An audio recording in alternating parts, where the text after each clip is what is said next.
What up, y'all? You know who it is, your boy Kiss. Right now, you checking out the 3-point conversion.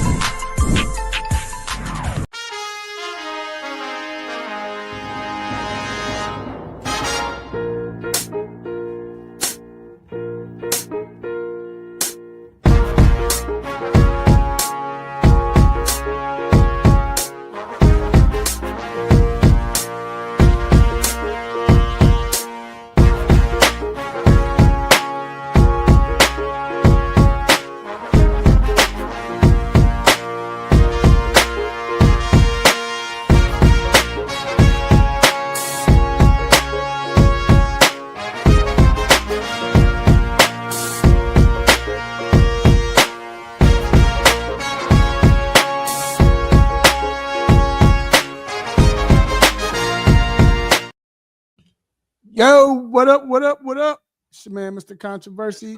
Did you miss me? We're back inside the 3-point conversion sports lounge. I got my guy to my right, my guy Mace. What up, dog? Dude, what's happening, man? Happy Wednesday, brother. Happy Wednesday. Happy Wednesday, man. How you doing, bro? Man, it's Wednesday, but it's been a crazy week. Been a crazy week, but we're gonna thug it out. We're gonna thug it out. We're gonna thug it out. This has been a crazy week just with the weather, man. Like it's Oh my god. We still got changes to come.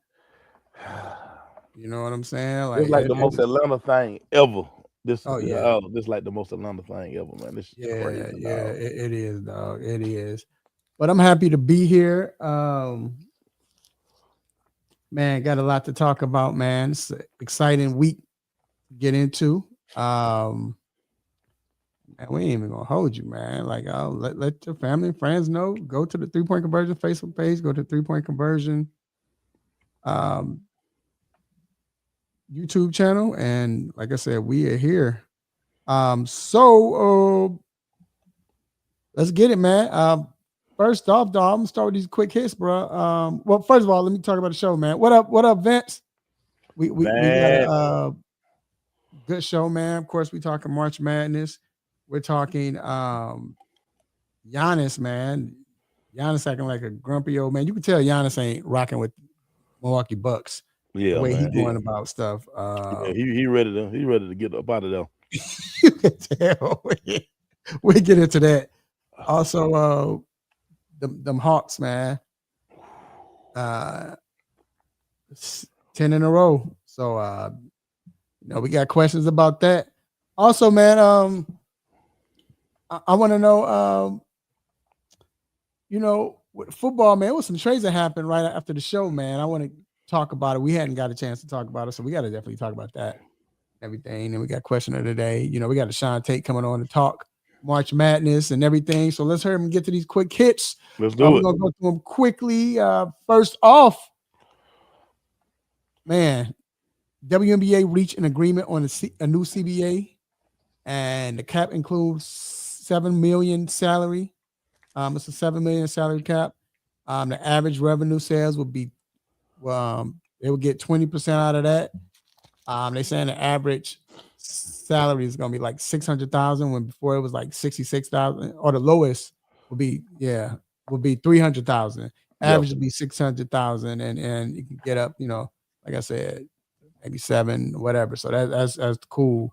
So just real happy about that. I don't any quick thoughts on that?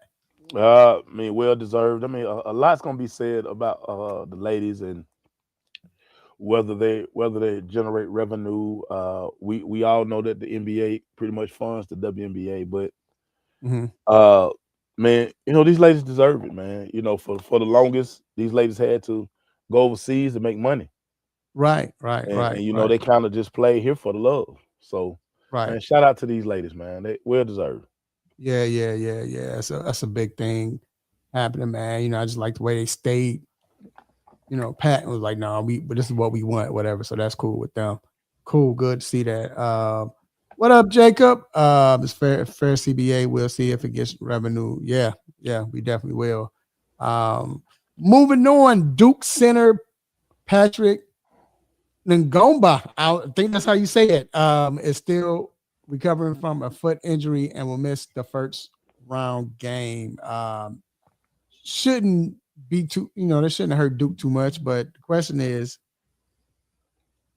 are they going to be straight? You know what I'm saying? Yeah. I mean, what happens after that? So that's the big issue. That's the part that I think where everybody's like, they need all hands on deck, dog. This is not your app. They got a tough bracket. Yeah, they do. Yeah, bro. So they need all hands on deck. Also, USC lands 3 All-Americans for their 2026 season, man. Coming up 226, 227. They just got top 5 senior Christian Collins. He committed, and he's going to be joining the 7-foot Ratliff twins, who are also All-Americans, Adonis Ratliff and Darius Ratliff. So shout out to them, man. This is weird to see that USC is doing that now. You know what I'm saying? As just to see USC building like that. Duke could have Bobby Hurley 2026 and beat Indiana. Yeah, you're right. You're right. But yeah, that is dope, man. I don't know. See, look, we can't say, oh man, they paying people under. We can't say that no more because so but look, that's good. Good look for USC. So that wraps up quick hits, man. Let's get to this hot topic. This is what I want to get to. Let's do it. The Milwaukee Bucks came out and said that they were going to. They made a request that was going to shut Giannis down for the rest of the season, right? They're like 4 games out of, I think, the 10th spot of playing the play-in seed. Giannis said, no, he refused the request, bro. He said, I want to play. So we got Giannis talking. He want to play. I don't even know if this joker want to play more, so he just want to be disgruntled right now. Hear that though. What are your thoughts, Mace? Dude, it's trying to find the right words for this. Well, first of all, I kept saying that they would trade Giannis. Surprised they didn't trade him, but now you see why they probably should have moved him on, because he is he don't want to be there, and right. he let it be known. And basically last year he was basically telling them, like, move me somewhere else. Right. Just move me somewhere else. And the organization is basically like, look, dude, we're trying to do right by you, but maybe I think he should have already been gone.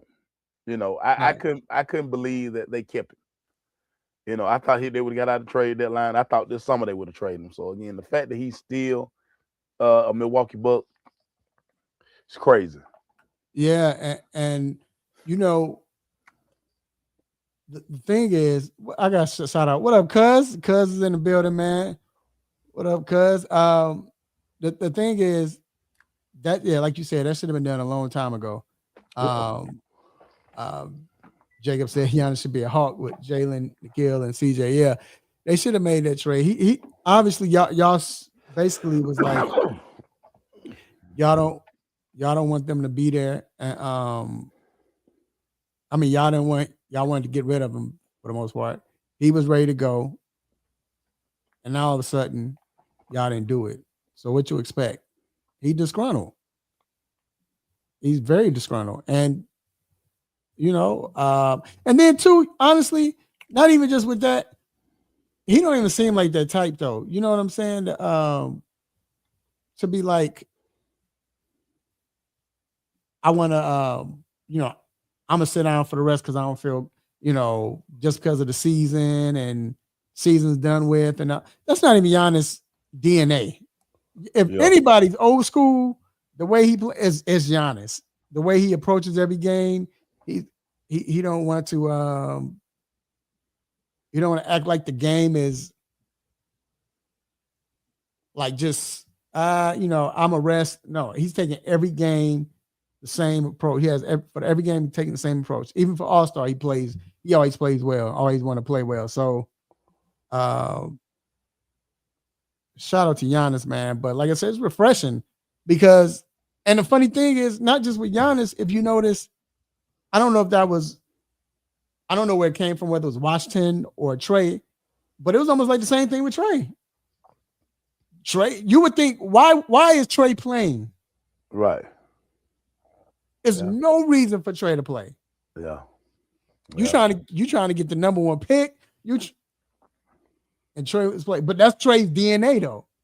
You know, that gets smothered out of all the other BS that come out of Atlanta and what was going on, you know, but that's Trey's DNA. So to see Giannis be like this, I gotta ask you, do you think that this will start a trend?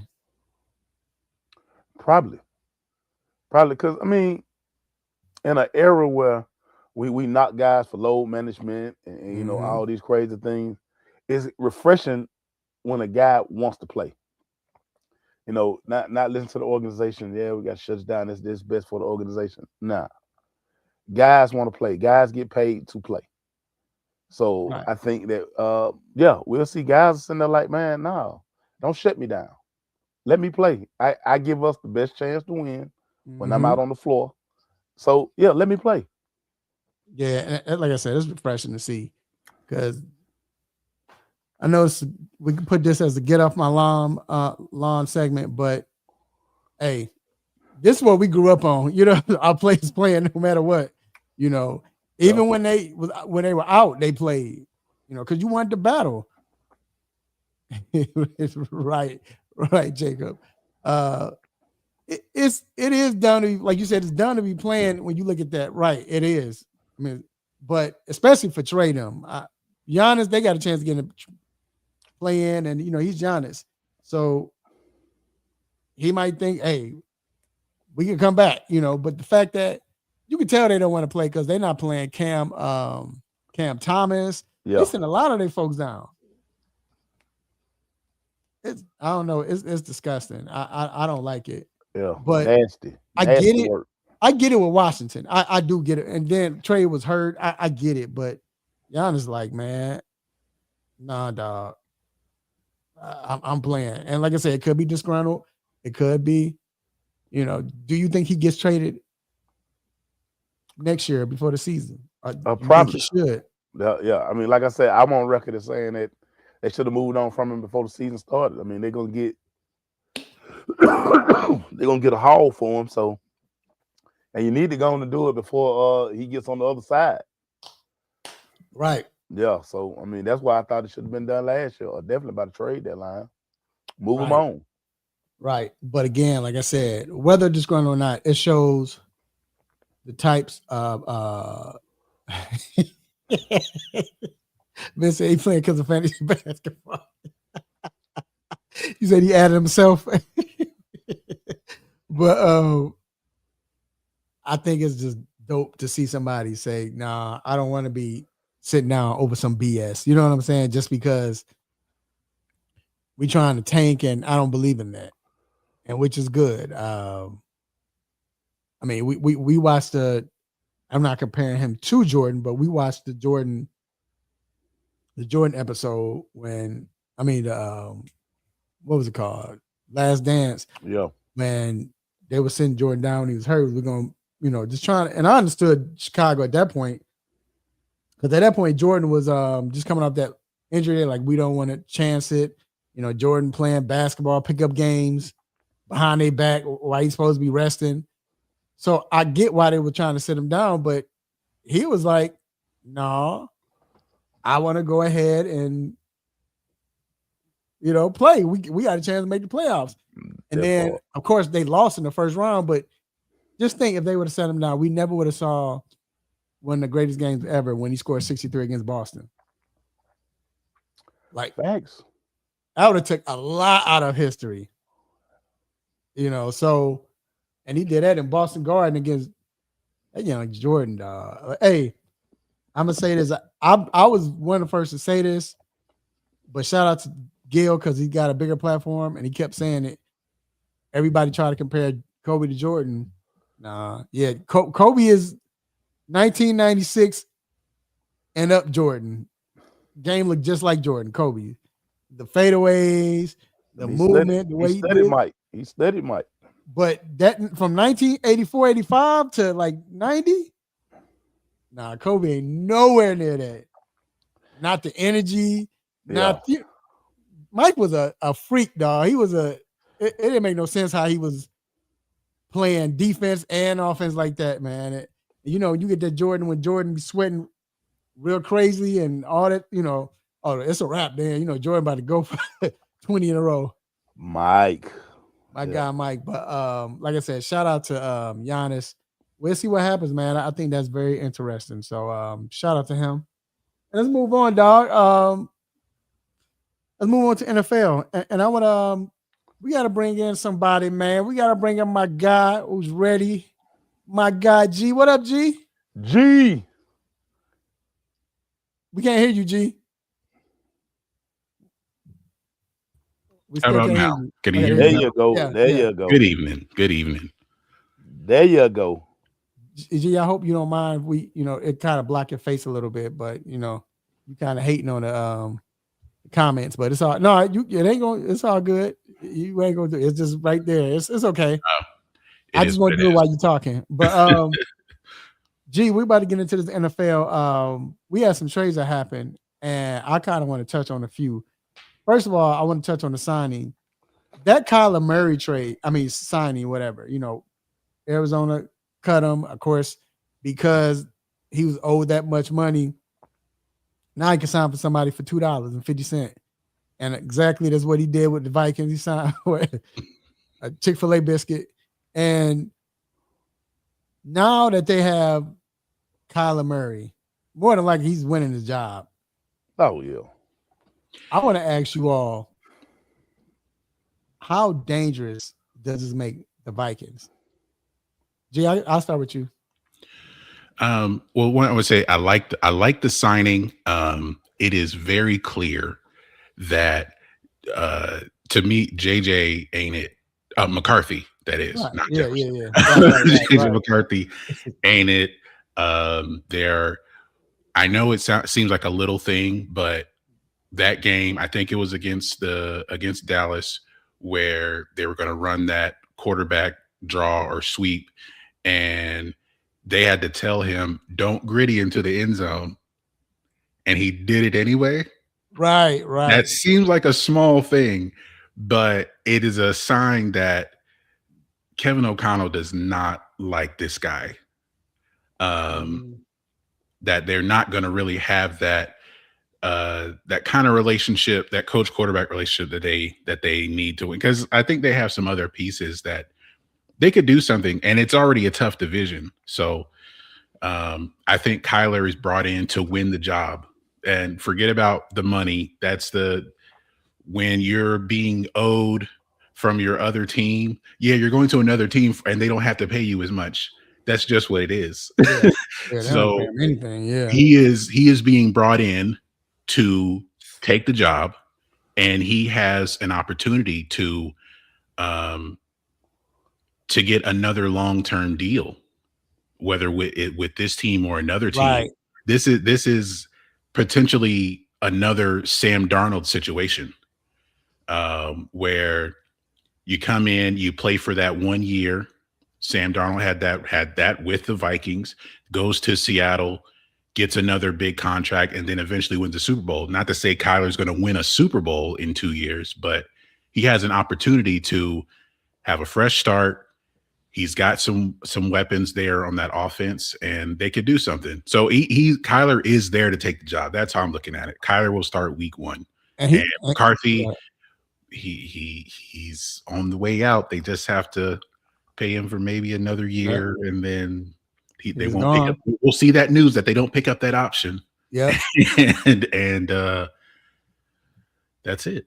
Mace, they signed Kyler in this deal. Like I said, I think it was probably like 100,000. They bought him video games so he could play. Yeah, Call of Duty. Call of Duty, right? What you think, man? So Kevin O'Connell is supposed to be this quarterback whisperer, and if he can if he can't fix Kyler might can't be fixed. Right. In this offense, like I said, you got JJ, you got Addison, you got a nice running game.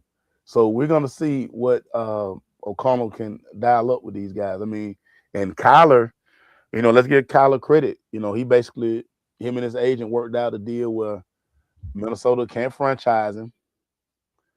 Mhm. So he's gonna be there the 1 year. Now maybe they could, if he likes it there, then they could talk extension. But they can't franchise him. So this could work out real good for Kyler. And as G said, this could be a Sam Donald situation because Kyler's still young. He's still young. Yeah, he's like 28. Right. Tyrann Mathieu, the Honey Badger, he made this point about quarterbacks. Like as quarterbacks get older, they like hot chicks. Mhm. Whereas as safeties and other positions get older, they like fat slobs. Right. So the quarterback position. These guys are playing till they're 40. Yeah. And the way they protect these guys now, it's something very sweet. So we're gonna see if Kyler can make it happen in Minnesota. We're gonna see. Here's the thing that I don't think people. I think people forget. Let's look at. Yeah, we see how Kyler plays, and he's not your typical quarterback. We get that, but let's look at when he had a offensive guru at the helm, and he had a weapon. So let's go back when he had Kingsbury as a head coach, and who they get, DeAndre Hopkins. Y'all remember the year they were the best team in the NFL that year. Excuse me, until he got hurt. We missed a few games, and that kind of set them back. But they were on the roll. Then when Kingsbury left, because the next year I think when he tore his ACL, and then Kingsbury was out the door. But then you think about he goes to Minnesota, like Mace just mentioned. You have a quarterback guru, quarterback whisperer. You also have, excuse me. You also have these weapons that y'all mentioned. And like I said, last time he had these weapons and he had an offensive coach, they were unstoppable. And they got a good defense. I'm like TJ, they scare me. And like I said, man, we're gonna see if Kyler is this is Kyler's chance to kind of right the wrongs. He is a perception out there on Kyler. He has a chance to go into a new situation and kind of reinvent himself. So I think, like I say, with O'Connell, he's this quarterback guru. So we're gonna see if he can get the best out of Kyler. We're gonna see. So let me ask y'all this then. What about the Denver trade? So Denver gave up a first round, a third round, and a fourth round for Jalen Waddle, and they get Miami's fourth round pick. I think they gave up too much. Yeah, they definitely gave up too much. But it's crazy how it seemed like Waddle and him and Pat Surtain, they kind of manifested this. They were talking trash through social media, and Surtain probably was like, "Hey man, bring my dog here." Mm-hmm. This gives Bo Nix an explosive weapon to go with those other guys that they have on their offense. So in theory, yeah, they gave up too much, but for them, works. It works because now you get a guy who you put in the slot who can really work. Yeah, who can really work. So they gave up too much, but for the Broncos, it's perfect pick. And then too, G, I just think with the fact that Waddle now is just not one of those teams where and I felt like every receiver you didn't get to see them at their best. Tyreek was brilliant, but everything was race to height and it's on the money, like boom, 1-2 throw, 1-2 throw. If it wasn't 1-2 throw, then it was a wrap. It wasn't, the play broke down. But now to me, I feel like we get to see Waddle play with a quarterback who can extend the play, which makes Waddle more dangerous because of his speed and his elusiveness and the way he can get open because he know how to run routes. Without a doubt. That you already got who's there? Who's the Sutton? You already got Sutton there. So just with that combination, and you got the little speedster receiver also. I think he's still there. This team look dangerous. It definitely gives Denver another more of another dynamic with their offense. It's not with Sean Payton there. It's not like the Drew Brees New Orleans Saints era looking. It doesn't really look like that, but they still have a lot to. They have another weapon to work with, and it's gonna make Bo Nix look better. While I still think there are limitations with him, but I think it gives him another weapon and a guy who can stretch the field. Yeah, he may be in the slot, but he's someone who can you can throw deep to. So it definitely has made their offense look better. So I like the trade, but like you said, they gave up too much for someone in their previous team. They were the second guy. And they have some injuries too. So there is a risk with what you gave up. While it's a fit on paper, we got to see it on the field. But on the field, like it's the potential is there. So yeah. And then I think that now you get to see the brilliance. If I can say it, I don't know if this is a word, but I'm gonna say it anyway. We're gonna make it the brilliancy of Sean Payton. We get to see him do what he does. I'm gonna be honest. I don't even think Sean Payton has had this much talent on one team, especially with the receivers. Never. I don't think he's ever had this never much had talent. a receiving core with as much talent. They maybe had one guy, right? But it was just one guy. It was always one guy. And the funny thing was, it was your Sutton type of guy, not as fast, but that's Colston, between the 20s. Michael Thomas. Michael Thomas, right. What was number 12? That's Colston. Colston. He always had those type of players, but now you got players that you got some players that could make plays down the field, and you got a quarterback. I know we get on Bo Nix. I think we got to stop. We got to kind of leave that alone because Mason, we've always talked about Bo Nix. Man, he ain't gonna be ready. He's not. But Bo Nix has proved us wrong. Oh yeah, time and time again. Every year, and the weapons that they just signed, the running back. They got him. You still got the rookie. Well, he won't be a rookie next year. And he had Graham, but he's never had But it was just one. He was the guy, He was the guy, right?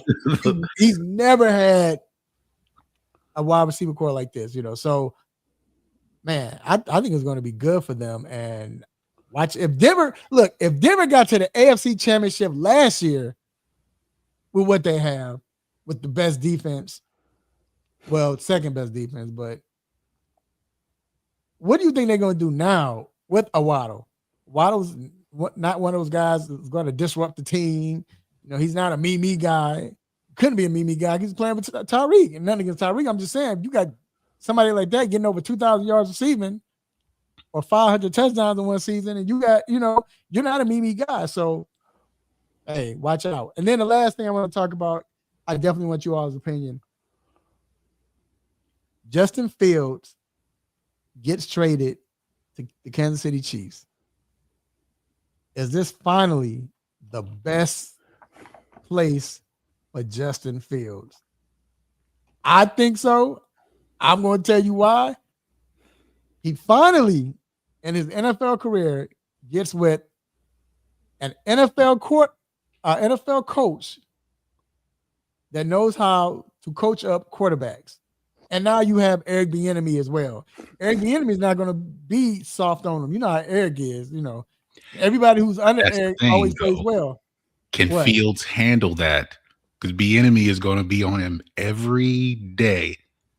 Yeah. And that's part of allegedly Eric Bieniemy's reputation is that he is very hard on his players. Right. So with Fields coming into this situation where he could start maybe the first few games of the season, depending on when Mahomes is ready, but at least through training camp, Fields is going to get all these reps. Can he deal with someone like being so demanding? And maybe that wasn't the case with him with the Jets or the Steelers or the Bears, or maybe even at Ohio State, where I don't know if he wasn't coached hard enough, or he wasn't the expectations were maybe a little lower because he has so much talent. But now he's in a situation where even if he doesn't play, because Mahomes will be ready to play, this could up his value. If he does all the right things, he could up his value and have a chance to be a starter again in 2027. And this is that other part of the Sam Darnold trajectory when he was a backup for the 49ers that one year. So another thing where the potential is there, a lot of backups can get an opportunity to be a starter the next year just by not playing, just not doing anything, but just studying and doing all the right things in practice. The value goes up. So it's kind of like, can he handle that along with Bieniemy's demands to where he doesn't have this, to where it kind of changes the perspective on what kind of player he actually is. So another thing where the potential is there, he just got to do the right things. Yeah. And for Justin, this is going to help him tremendously, because he gets to sit, like you said, with Andy Reid, who is this quarterback's guy. I mean, we saw what he did with Vic. We just seen what he did with all these quarterbacks. And being in that quarterback room with Pat Mahomes every day. Ooh. Justin's, for the first time in his career, he's going to be able to soak up and see how, how a serious staff is about crafting the quarterback. And Justin needs this. Justin needs this so bad, because, I mean, at one point, people were talking like Justin on his way out the NFL. So this is one of those situations where he's going to learn so much just being in that building, being around those guys. Yeah, you got to love this for Justin, man. And it gives him a new lease on life. Hey, and then it's perfect timing, because this is, like you said, he was almost out the NFL. He don't have a choice. He has to take this. He's probably like willing to take it. He's probably yes. This is where he wanted to go. He wanted to go to Kansas City when the Jets were looking for a trade. This is where he wanted to go. So the opportunity is there. And like I said, with working with Andy Reid really hasn't missed with the quarterbacks he has coached that have been at least starters for a significant time. Hey, look, Kobe, what's his name? Matt, I forgot his name. Colby, Colby. I forgot his first name. Oh, Kevin Cobb. I mean, Kevin Cobb. Kevin Cobb. Nick Foles. Who else was quarterback? Yeah, McNabb. He had Vic. He had Coy Detmer. Every quarterback he's had has been successful. Am I right, mate? He made Alex Smith a Pro Bowler. I think Matt Castle was a Pro Bowler under him, if not. He's had, and then they've got paid. They've been successful and got paid. Every quarterback he's had. And he's had a whole bunch of quarterbacks come in to play 3 or 4 games, and they've always won. And I'm not even looking at it from the Kansas City Chiefs side. I'm looking at it from Justin Fields' side. Like you all are saying, he needs this. This is going to make his value go up instantly. And then watch him, let him come in, like you said, let him start the first 3 games, and he come in balling or whatever, and I'm telling you that even the year when Mahomes missed the playoffs, the first game of the playoffs, and they played Cleveland almost beat them.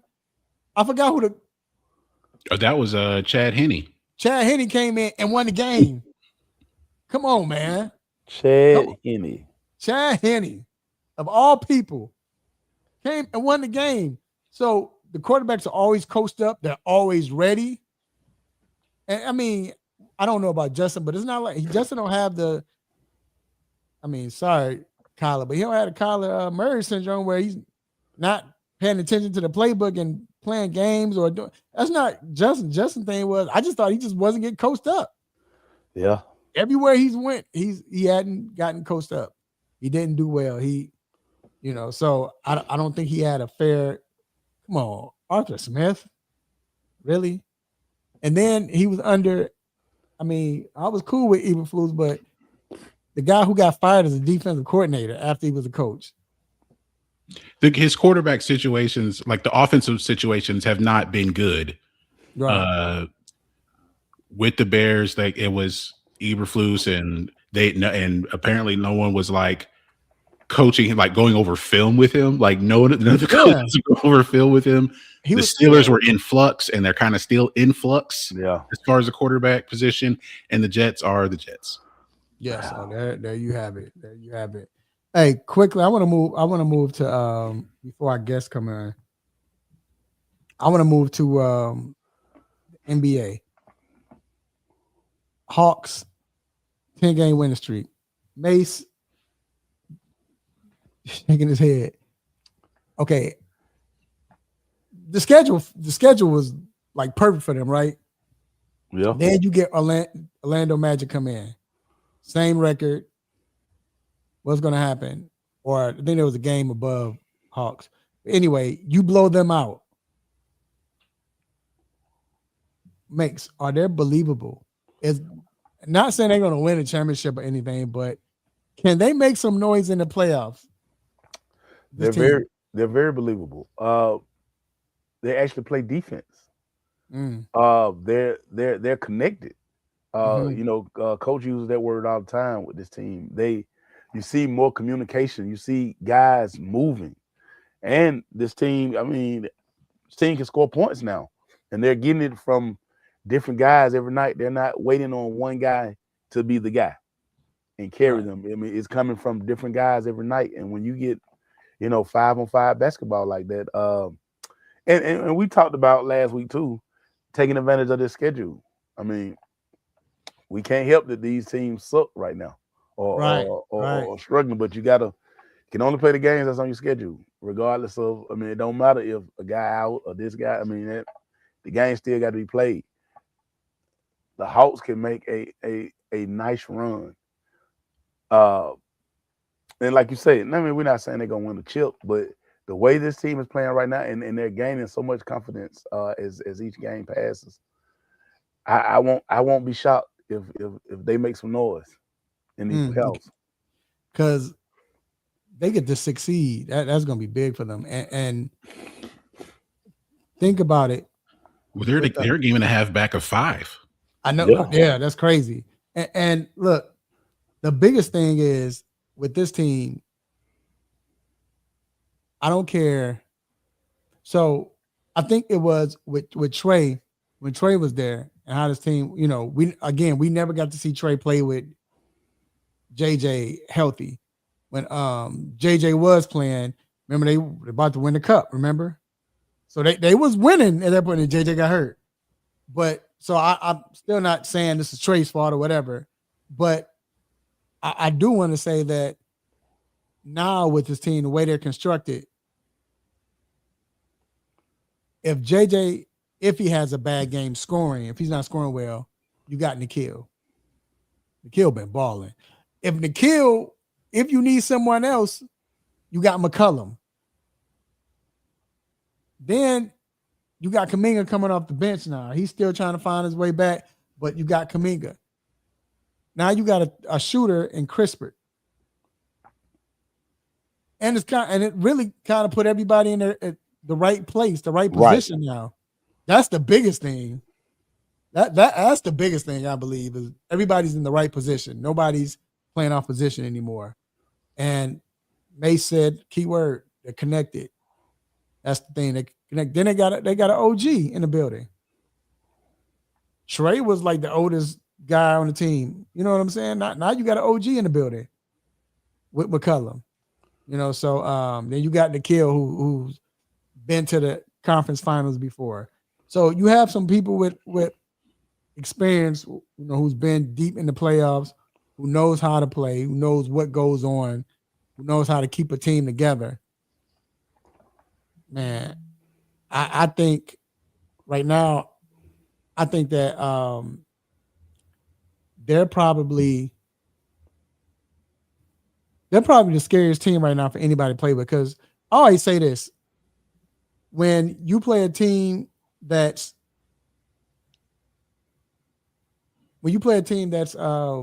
connected and they playing together, I don't care what team you have, that's the scariest team to play. Facts. Because right now their confidence is up. They're not making a lot of mistakes. They playing defense. Scariest team you want to play, especially in the playoff push right now. That's the scariest team you want to play. So I say shout out to the Hawks, man. But I gave up on the team earlier, and maybe it's too soon. I gave up on the Lakers. They're on a 6-game winning streak. Look like they're playing some good ball, Mace. They've beaten Houston. They beat Denver. They're playing good ball. And then another team has woken up, and they're still not healthy. OKC, they've won 10 in a row, quietly. I'm still giving up on the Lakers. Why, Maybe the 3 seed right now, but yeah, I've still given up. We all know the difference between the regular season and the playoffs. So True. When the game, and I know it's like the trope of like the game slows down, and it's not really about the pace of the game. It's over a series. You're playing this same team again. Yeah. What adjustments do you make, or can you counter what that other team does? The team, whoever they play, I think these other teams, like if the Lakers are 3, everyone else wants to be the 6th seed to play the Lakers, because they can exploit over a series the Lakers' deficiency, especially on defense, and not just hunting Luka or hunting Austin Reeves. Take advantage of LeBron's he's not to say he's not committed or not all there, but there are some gaps on the defensive end with him too. Like it's with everyone. Like they're playing better, but you're playing it. This is in the regular season. In the playoffs, that's going to change. And how do you make those adjustments? And do the Lakers have the personnel to do that? Yeah, you have these 3 guys who can get you 25 to 30 every night, but can they get any stops when they need it?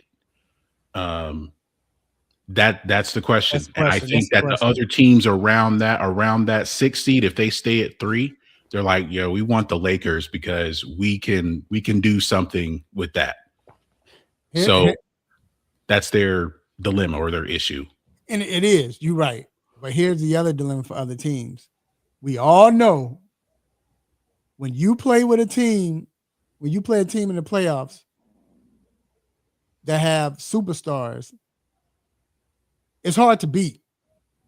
We've seen Luka on a Dallas team that didn't have much, and they weren't really that good on defense. But they got to the Eastern Conference. Shoot, we seen Luka get to the finals, even Western Conference finals. We've seen Luka do that. We already know what LeBron can do, but we know if you got a superstar, that's half the battle.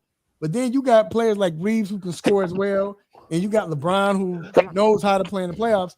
That could be scary. Also, I mean, I'm gonna say scary. That could help them win. So, but of course, you're right. Defensively, yes, but if it's close, I might side with Luka there. You know, or a superstar. You know what I'm saying? If it's close. So I'm not saying it again. like I'm not saying they win the chip, but the fact that they have superstars. See, that's the problem with the Hawks.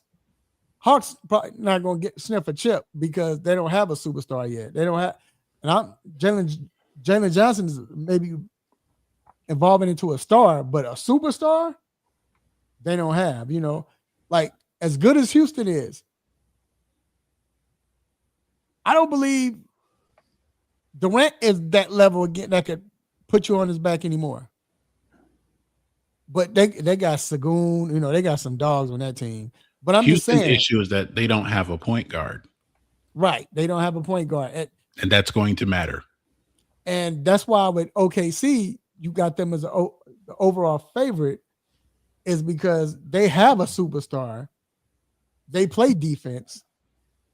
And everybody on the team plays their part well. And let's not forget, when Williams come back, he can play. You know, they haven't been at full strength really all season. Right. And they still not at full strength. They won 10 games in a row. And then somehow the Sixers give them Jared McCain. That was just weird. That was like they need to investigate that.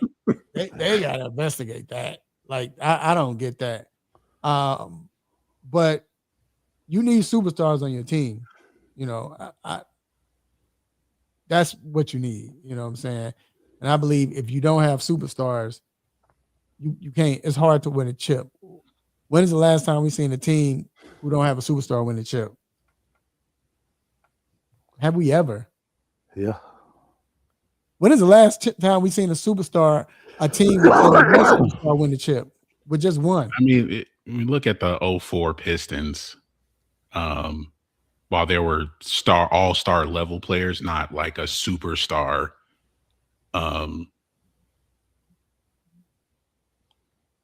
Not a superstar level player. I mean, as we all know, Ben Wallace and Rasheed Wallace and Chauncey Billups, but were those superstars? No. They didn't have one. That was the last one. What was that, 04? Yeah. That was 04? Yeah, that was 04. Yeah.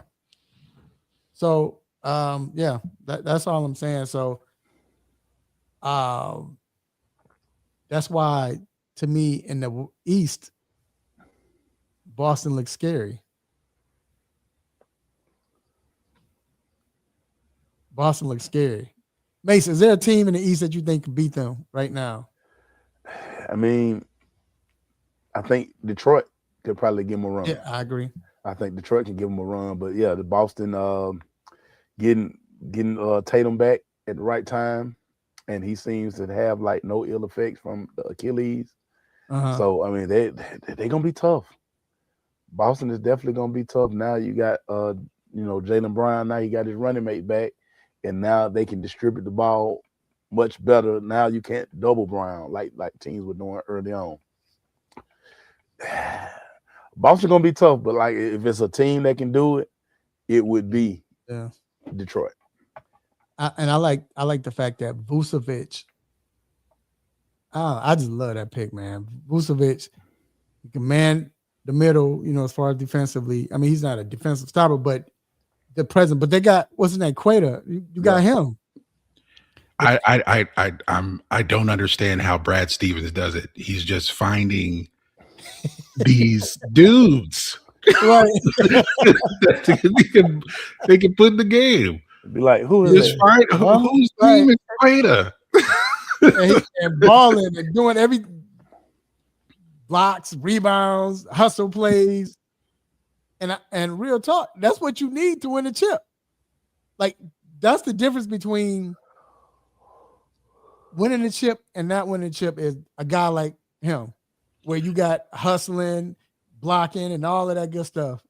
That does bring up a question. Going too much. Go ahead. So I think James Dolan said this a few days ago that the Knicks have to go to the finals. Like we got to do it. I don't know, because it's kind of like the Knicks are going to Knicks. Or so, or something to that effect, but like it seems like they have the they know what it takes compared to, I mean, Boston, of course, knows what it takes. They've been there, just won it 2 years ago. Detroit is new to this, even though they got a taste of it last year. And then there's Cleveland. And I guess a lot of people think James Harden is going to play off James Harden in the last game, whenever it is. Over under 8 turnovers. Right. So it does see. I agree that Boston is the favorite just based on their experience. They're back at full strength. What they do, it's hard for other teams to stop. So it's all roads point towards Boston winning the East. But Detroit could give them a run, but I get no one. I feel it seems like no one trusts the Knicks or the Cleveland to do any of that. They might get to the second round, but not past that. And the Knicks, I think they've won. They're on a winning streak themselves. They've won. It's like they're trying to get it together. They won. Hold on. What is it? What is their streak? So they won 4 in a row, but they're playing better. You know, I thought that getting Alvarone is that was a key pickup. Somebody like that to play defense, to hustle, and all of that. Cat is playing different. I don't know if y'all been watching. Cat is actually playing in the post. Yeah. Whatever. So that's a lot Probably different. told him, man, take your big old butt down there and get on that block. Stop shooting all them jump shots. And I'm glad he's finally listening, because what are we doing, dog? It would appear to be a mismatch, whoever the other team's center is. Like, okay, can they guard him in the post? Because it's something like, he can. That's where he should be getting his points from, and drawing fouls, getting to the line. Yeah, you shoot the 3, but we don't want you shooting like 7-8 threes a game. Right. So it should work. That's something they could take advantage of, because who in the league can actually guard him? Embiid's not playing, or he's in and out of the lineup. You don't have to deal with Jokic unless you get to the finals, or Wemby, or even Chet Holmgren. So, who's his competition in the East? Jalen Duren, Neemias Queta. Are you taking Cat? Are you taking them over Cat? No, I'm not. Do you think? And Cud said, just can't trust Cat. No, right. As far as guarding somebody, well, it's hit and miss, mostly miss. Well, let me ask you this then. The things that we talked about as far as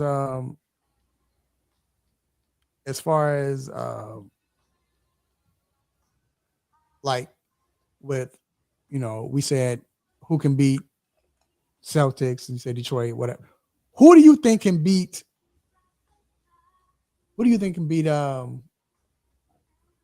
OKC? Do you think? Well, we've seen them doing in a regular season, but a healthy OKC, can San Antonio beat OKC? Gonna be tough. That'd be scary because they're so young and so. It's gonna be tough. OKC can beat you in so many ways. They can just beat you in so many ways, and now that SGA is kind of back in his bag a little bit, he just, they mid-range you to death. This team can just, oh my God. And they got so many pieces, so many young pieces. They kind of just wear you down. Right. Like, I don't know if San Antonio has a squad that's coming together. Wemby, Castle, and that group there. I don't know. I don't know if people want. I don't know if people want to see OKC in these playoffs, because again, they fresh off a chip. They know what it takes now. They've been to the mountaintop. Right. Yeah. And they probably want to repeat. So they're gonna be tough. They're gonna be tough out.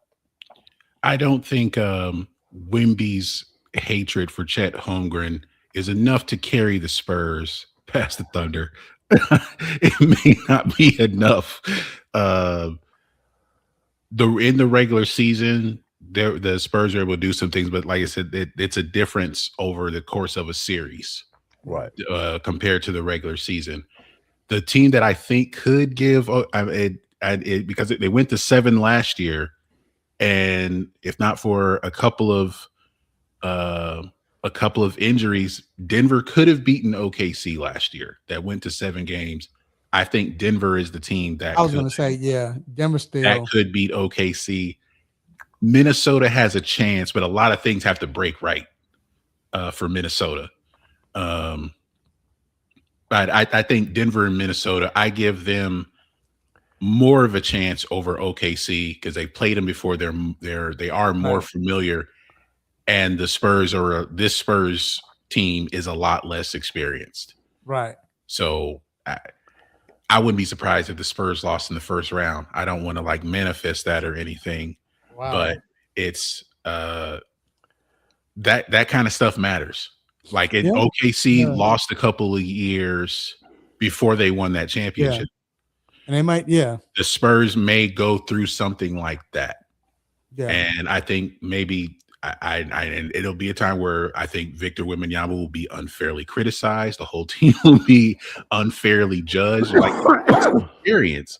Like the playoffs are different. I think a lot of people still have not seen that yet. That the playoffs will be a different situation. Totally different. Totally different. All right, we're gonna bring in our next guest. Just real quick, Mace, I'm gonna let you get a chance to respond to this later. But we're gonna let you respond to this later on. I'm gonna give you the floor later on. Cause I mean, family over everything. No, family over everything, dog. I mean, we're not there yet. It's cool. Because you ain't missing yet. But anyway. All right, man. We got to bring in none other than Mr. Deshaun Tate to come on. We got to ask him some questions. What's up, Deshaun? Is March Madness? Man, and I hate it because we started the show late. This the madness. I always say this in March. It's a lot of stuff that it's not just basketball. It's a lot of stuff that happens. You know what I'm saying? Yeah. So right, and we were late as well. I pulled that one out for Maceo right there. Right. But look. In a part of my collection, man. Today we gonna go in 95. Y'all know I'm a collector of probably 3 or 4 things between hoodies. I will not leave an NCAA tournament site without getting one of these hats. And usually I like the ones with all the teams on the back, but this one, we had this one is the ancient. But I gotta have the programs and that was a good team right there. That was a good listen, man. This is the meat hook. This is it right here. Buzzer beaters, upsets. You name it. If you don't, I talked to a guy the other day real quick. I know you guys are up against it. I talked to a guy the other day that, man, I just don't get into it the way I used to, man. I don't fill out a bracket no more. I asked him where your bracket at. Dude, it is unethical. It is uncivilized. I think it is impossible for you to be American if you don't fill out a tournament bracket. Everybody's filling out a bracket. The baby is filling out a bracket. Yeah. The dog is filling out a bracket. Got to fill out your bracket. These are facts. I'm going for 3-time office winner right now. So is that right? Yeah. So you must. So I didn't get a request, man, to fill your bracket out. So you must be doing pretty. I'll be interested. We'll do this off the air. How about the 4 of us put together a bracket and let's just have some fun? You know what I mean? Forget all that. We about to jump into questions, but I sent you a bracket. Mason, okay. I sent you a bracket. Okay. He's in that bracket already. Yeah, Uh-huh. check it. Okay, let me find it. I sent you a bracket. You got the bracket too. G is already in it. I signed up. It's All right, another let me bracket. fill You it got out. all I'll the fill it guys, out whatever. today. You know, I'll fill it out so today. yeah, so fill it out. Yeah. You want the egg on your face that bad, huh, Raphael? Okay, let's do it. I'm just saying, but we're in that. So let's do it. Okay, let's do it. I gotta send Dr. Fowler bracket. And we got it. Okay, let's get on. I'm sorry, we got Dr. Fowler waiting as well. I want to ask you first, right now, what is do I want to ask? What is the toughest? No, what is the weaker number one right now? You'll probably answer the other question. Out of 4 number ones, who is the one you think is most vulnerable right now? Not just because of losses, and because everyone wants to say Michigan because of losses. No, we want to talk just period. Go ahead. Duke. It's Duke. Okay. They didn't get the favorable region. You got a lot of Hall of Fame coaches in there. Him not being one of them. I'm talking about John Shire. When you got Self and you got Izzo and you got Hurley and you got Patino and the list goes on. But they're without a point guard who I don't anticipate is going to come back. They said might come back before the Final Four if it's the Final Four situation. But and then as of right now, they're without a big man starting center, Gamba. For a team that doesn't really go all that deep with a whole lot of talent, you take the 2 starters already off the mix, and then having to put in, formulate a freshman to lead the way, last name Boozer or not. I think that it spells trouble. I think it's Duke. So respect to that. Go ahead. Let's talk about Louisville guard Mikael Brown. He's going to be out for the first round game and might miss the second round game as well. How does that affect Louisville? I don't think he won none of that second round matchup, by the way. But I will say that I think it affects them big time. You take any best player off of a team right now, and I think you take a cuff off of Arkansas, and it's going to affect them. You take just about any best player off a team, and I think it's going to impact them. So South Florida's already a really good team and had a really good chance at winning that game as is. But this right here spells trouble, and I think it's only, smart to, if you're looking for a double-digit seed, to which I think 55% of 11 seeds over the course of the last X amount of years has beaten like a 6 seed or something remotely close to that. And I think that's what the seeding stands out to be right now. So I do like South Florida to be a team that can, threaten Louisville without Mikael Brown, who I do think is amongst them. But we talk about the best point guards in the country. We talk about Acuff, we talk about Fleming. We talk about all these guys, but we never really mention Mikael Brown. He's very much in that conversation. Go ahead, G. You got a question, G? Yeah. So I'll say this. I got this from my day job, where people talk about a lot of gambling with this current tournament, and every year the tricky thing in the bracket is a 12-5 matchup. Mm-hmm. And someone asked, like, who's on upset alert in a 12-5 matchup? And they say St. John's against Northern Iowa. Is that something that you would agree with, or is it a different 12-5 matchup that the 5 seed needs to look out? I'm not going. If there's one out there, it's not St. John's. Believe that. Anything can happen in March and this and that and whatever. I'll give you a little bit of a free space on the bingo card. They're probably going to be my front runner to come out of that region. Now, granted, put an asterisk with it. We do have until 12 noon tomorrow to make sure that everything is in. But I can almost assure you that they're probably going to be the teams for me coming out of that region to let you know that. So outside of that, is it another one? Can it be another one? I think Akron has only one loss within the conference, and that was to that Miami, Ohio team. Texas Tech is without their best player, JT Toppin, and potentially their next best player, maybe, might not even play in Christian Anderson. I think that if there's one, the 5-12 is another one. But the 6-11 is a really tough one. I'll tell you this real quick. I promise I'll be quick and say this. There's always that one game, and I'll be interested in finding out from you guys later off the air or whatever, what game it was for you. But every single year, just the way my brain is wired, really weird for some reason, as soon as the bracket is released, I always say, that's the one right there. Yep. That's the game. And I think you're right. Yeah. That one right there is the game. For me, that game is the 7-10. That game is Santa Clara and Kentucky. Kentucky's been a shell of themselves.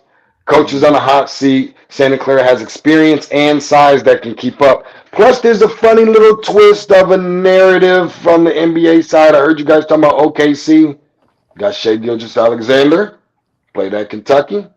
You got Jay Will, played at Santa Clara. Ooh. They're going to have some fun in the locker room with that one, I'm sure.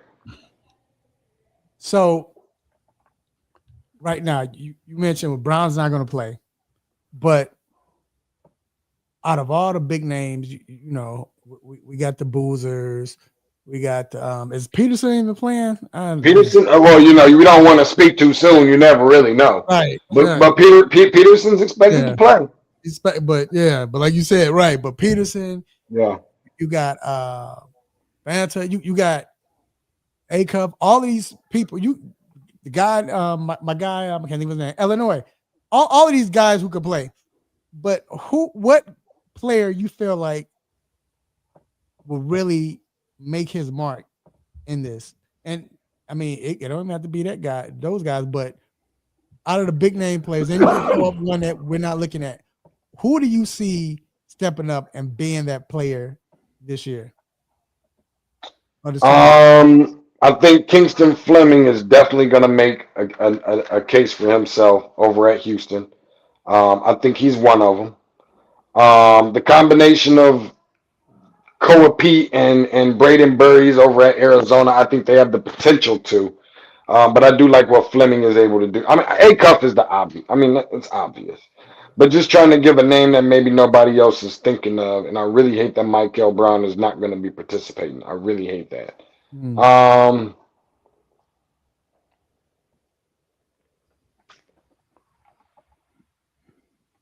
I think that's the list. The list, okay. Yeah, I'm gonna go with Fleming. If I had to say one, I'm gonna go with Fleming on this one. Okay, go ahead, Mace. Go ahead. So much was made after the selection Sunday about Miami of Ohio. It was a lot of back and forth. You know, the first two out versus Miami of Ohio, and so much was said.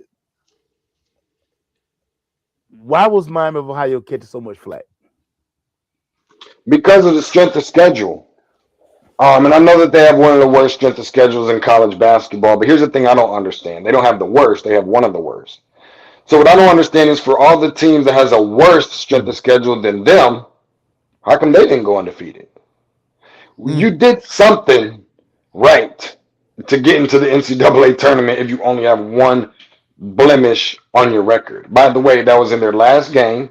By the way, that was by one possession. They've been sliding through and winning games, maybe in overtime, maybe by one possession. I don't care if it was, but they did enough to control the narrative. They added a number to the left side of the result column at the end of the day. And that, to me, that was deserving. And I mean, they're coming on in 60 seconds? Like, I just think that for some people, they hate it so much to a fact that if Miami, Ohio, who lost, I think, in the quarterfinal of their quarterfinal of their conference tournament, they had to go completely unbeaten for some people to get in, which I think is just absolutely not right. Miami, Ohio could have went all the way, been unbeaten, and gotten all the way to the conference tournament championship game and lost by a half a point at the buzzer, and people was going to say they didn't belong in because they didn't go completely unscathed. I don't think that was right, but they have the ability to be able to change that narrative, but you got to go out there and beat Boopy Miller and a very good SMU team that's capable of beating them. Would it shock me if Miami, Ohio won this game and then turn around and beat Tennessee, who's one of the top 4 or 5 teams every year with Purdue and Tennessee and Gonzaga that I or Purdue, Iowa State, and Gonzaga that I never really believe in during this time of the year, and then find their way into going to the second round, wouldn't surprise. Well, all right, dude, we got to let you go, bro. One last question. Fill out my bracket. Would you be mad if we mess around and beat you in the bracket and we use your advice against you? Well, you want a real answer to that? Yep. Would you be mad if everything that I just said since I've been on the air with you guys is completely false and I went the other way? Look. Oh, that you I know how to play devil's advocate too. I can make a case for every single team right now. You're lucky I love the doctor. You got the doctor on hold, so I don't want to leave him hold much longer. But I can go against the grain in every way and sound confident in every single thing that I'm saying. That's how much you know how much I pay attention to this stuff.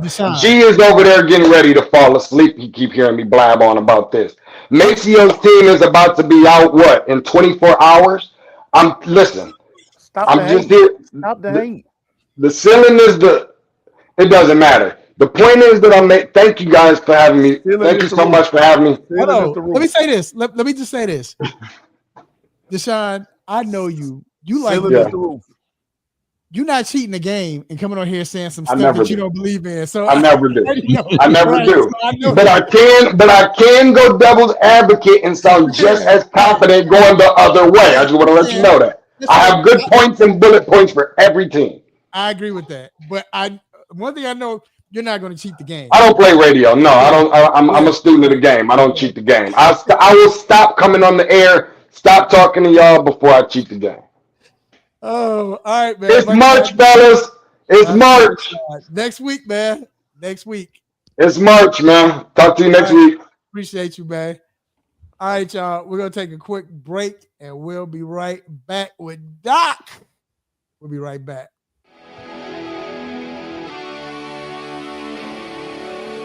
Have a sports injury? Need to see an orthopedic doctor? Ortho Atlanta is one of Metro Atlanta's largest orthopedic and sports medicine practices, providing orthopedic and sports medicine care for the whole family. With 37 physicians and 14 offices, the practice provides the highest level of care for injury of muscles, joints, bones, and spine.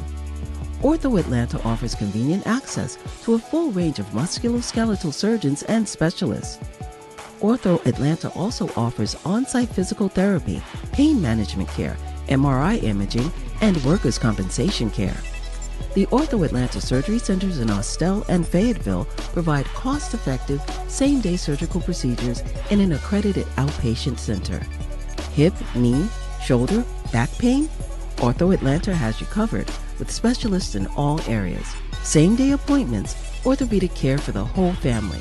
Ortho Atlanta, Atlanta's choice for orthopedic and sports medicine care. Learn more at www.orthoatlanta.com.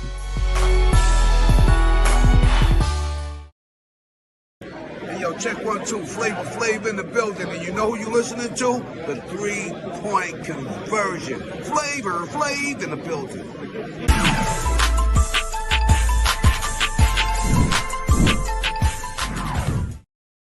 Good old Flavor Flav. Flavor Flav. Oh man, that was the best when he did that, bro. Flavor Flav. All right, so without further ado, we got to bring in our cousin. Yes, indeed. None other than orthopedic for Ortho Atlanta, Dr. Donnie Fowler III. What up, cousin? What's up, fellas? How we doing? We're good, man. Well, It's good to have man. you on, man. Look, hey, kind of feeling like got some new with Mason. We got G. Though they kind of nostalgic a little bit, So I like it. What's up, G? Good to see you. Good to see you. March Madness is here. You said what? March Madness, right? Madness is here. Ceiling is the roof. Ceiling is the roof. Hey, we don't need to put UNC down already. Come on. But Doc, I want to start off with Final Four question. Duke center Patrick Gomba. Am I saying it right? Ngomba, or the N is silent? The N is silent. Just say Gungba. Yeah, N is silent. Okay, some say Ngomba. Okay. No, Gungba. he is still recovering from his foot injury, and he's missing the first game. However, if they do make it, which they should make it past, the first round, will he be back? Are you sure? Because I know Coach didn't want to answer that. So, how do you feel about his injury from a doctor's perspective? I'm just messing with you. Now, go ahead. No, I mean, I don't feel great about it. I mean, he's in a better situation than Foster, but he came in, he missed most of his senior year in high school with a foot injury and came into Duke with a foot issue and wasn't 100% basically going into his freshman year. And eventually they kind of got him back last year healthy. He managed to stay pretty healthy this year until recently. So when they ruled him out right before that Carolina game about 2 weeks ago, and he tried to play. So when they ruled him out, it was kind of like, all right, well, he tried to give it a go. He couldn't play. They're going to rest him for the rest of that week. And then ACC tournament, that gives him like 2 weeks, and he should be ready for the first round of the tournament. So now that you continue to see pictures of him in a boot and they're saying he's not playing the first game, honestly, it, to me, makes me a little more concerned that it is a little more serious, even though it wasn't like he had a fracture and had a screw put in like Foster. But that's a big deal. And my, I guess, hope or guess is they want to try to get him through the first weekend and give him a whole nother week and at least get to the Sweet 16, which will probably either be St. John's or Kansas. But, those 8-9 teams are always, pretty decent. So if they don't have him for that second game, I'm not worried about Siena, but I do start to worry a little bit, kind of like Deshaun Tate was saying, they are going to be more vulnerable, even though they managed to scrap through the ACC tourney and still win that. They don't have the depth. And if someone gets in foul trouble, especially one of the bigs, they're in big trouble. Now, Doc, now that the Baltimore Ravens, they backed off the trade for Max Crosby. So how does this affect his trade value? Because we know he didn't pass his physical. How does this affect his trade value moving forward? Yeah, I mean, I think it certainly scares some people where probably if they do still try to move him, even though he's like, well, I'm just going to be diehard Raiders, let's go kind of thing. I mean, they're not going to likely get 2 first-round pick type offers like they did before. I think it's a bit of a gray area on where things are at. The doctor that did his surgery his name's Dr. Elatrash. He's like arguably the most famous sports, professional athlete doctor now that Jimmy Andrews is kind of retired. So most of the guys, or a lot of the guys, go out to LA to this guy that did Max Crosby's surgery. So he has a very strong reputation, and he's come out and said, hey, he's looking great. He's on track in his recovery. But obviously some Ravens team doctors must have looked at things and not been as impressed for whatever reason. And there was mention of not just being meniscus, but maybe seeing some cartilage and bone stuff going on too, which, I mean, honestly, all those guys are probably going to have some degree of cartilage and meniscus stuff, whether they've had surgery or not, in their knee. So I think you got to take it for what it's worth. But it's enough of a red flag for a team to back out of that large of a deal that other teams, I think, are going to think twice and be very diligent with their medicals if they're even looking at bringing them in. So you're not claiming shenanigans on the Ravens. I mean, that's what we want to know. No, yeah, I mean, I feel like just based on age, they still would have preferred a Max Crosby over a Trey Hendrickson, who's like 4 years older. And then I think they just got desperate that they had egg on their face and had to pivot to the next best thing. But so I don't see why the Ravens wouldn't have wanted to follow through unless they really saw something concerning on whatever MRI or scans they were looking at post-op since the surgery. So, all right. Well, speaking of another Duke alum, Daniel Jones signed a 2-year, $88 million deal with the Colts. He's coming off an Achilles injury. Is he expected to be ready for the start of the season? Like based on what you've seen or heard, do you think he'll be ready for the start of the season? Yeah, I think it'll be close. They are preparing, or at least he's saying that he plans to be ready.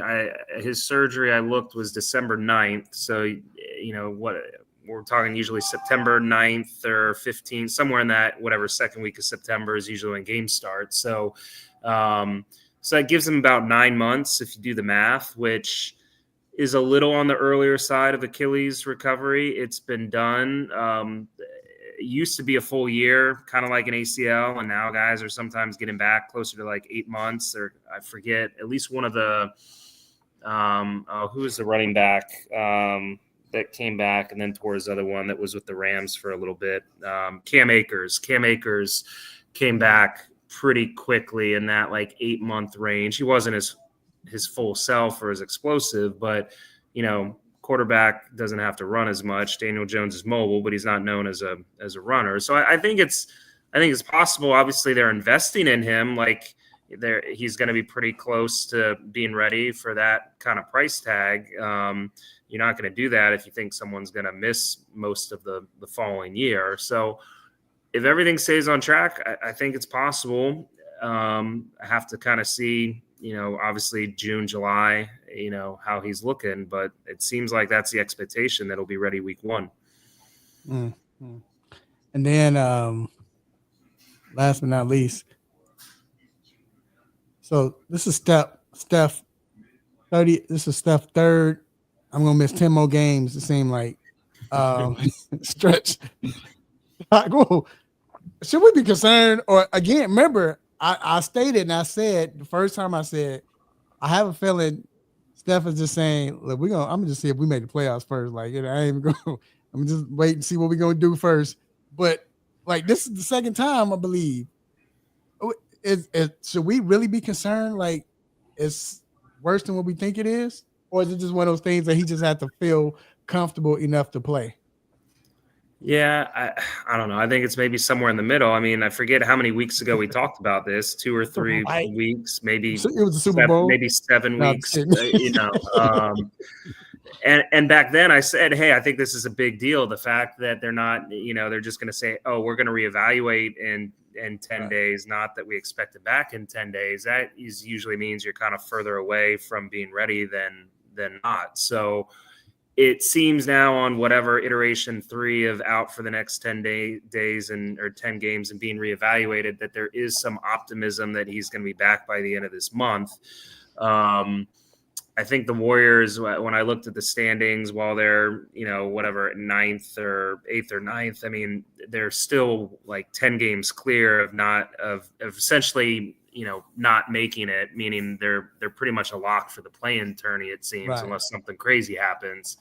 So if they were really bottomed out, again, you weigh, well, are you risking any kind of long-term issues with them? So I think they know they're not going to be obviously in the top at least 5 or 6, and they probably have accepted that they're going to have to work their way up from the play-in tournament. And if they're going to, they probably want him as healthy as possible. So no need to rush him back.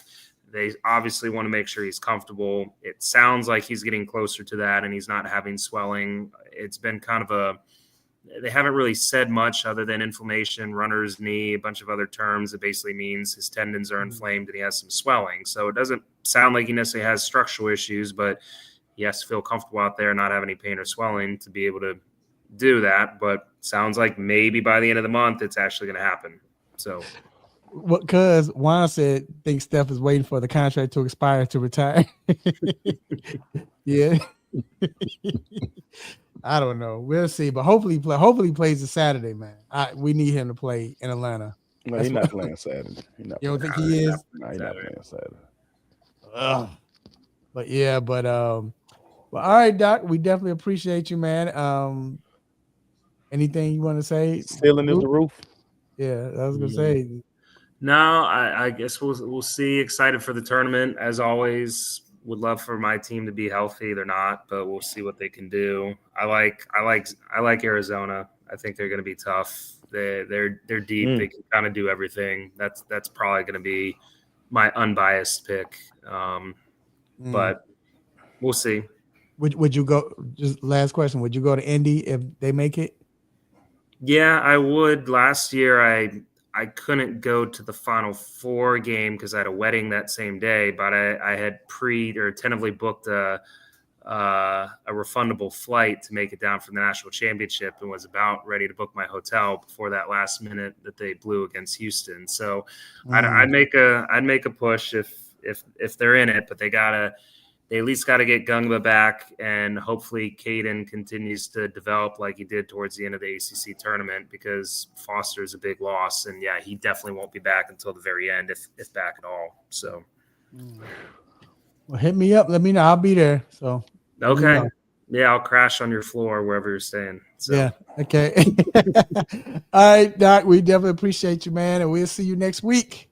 Yes, sir. Oh, one other thing I will say that could be controversial, but Hawks star, I guess I would say star player now, Jalen Johnson. I don't know if you know this, but there is a lot of controversy in the Duke world whether we actually claim him or not as one of our own. Okay, I'm glad you said that. You know what? So it's been. Hold on, listen to this. It's been a lot of talk. So the game when he went off, remember he was doing all this to the crowd and just very like fiery. Like that's usually not Jalen Johnson. So before he came out, I was like, we were talking amongst the media. We're in the press conference, and I said, man, I wonder if this is because of Duke. It was Duke North Carolina game. It was a Saturday when Duke North Carolina played. I'm gonna ask him, it's because Duke North Carolina played, and somebody was like, he really don't follow basketball. Like he don't claim college like that. He's not. Somebody said it. So sure enough, after he finished his press conference, I said, hey Jalen. I was like, hey man, I was about to ask you. You weren't acting like that because of the Duke Carolina game. He was like, oh really? He's like, oh they played? Nah. I'm like, wow. So yeah, he's not, because he only played he got hurt, remember, before the tournament. Yeah, and everything. well, that's the whole thing. He left the team, right? He left the team. He came in, I think it was the year after the COVID year. Yeah. So like the previous season got canceled right before the tournament. He came in the following year where, they were playing and they were empty arenas. So there were like no fans in the stadium. What a time. Duke was middle-ish of the road, not doing great. And he hurt his foot, and then somewhere about halfway through the season, and rather sticking with the team and trying to rehab and get back, he's like, nah, I'm out. I'll see you guys later. I'm just gonna do me and start getting ready for the draft, which, I mean, hey, millions of dollars, I get it, but because of that, it's hard for me to remember a player actually just walking away from the team in the middle of the season.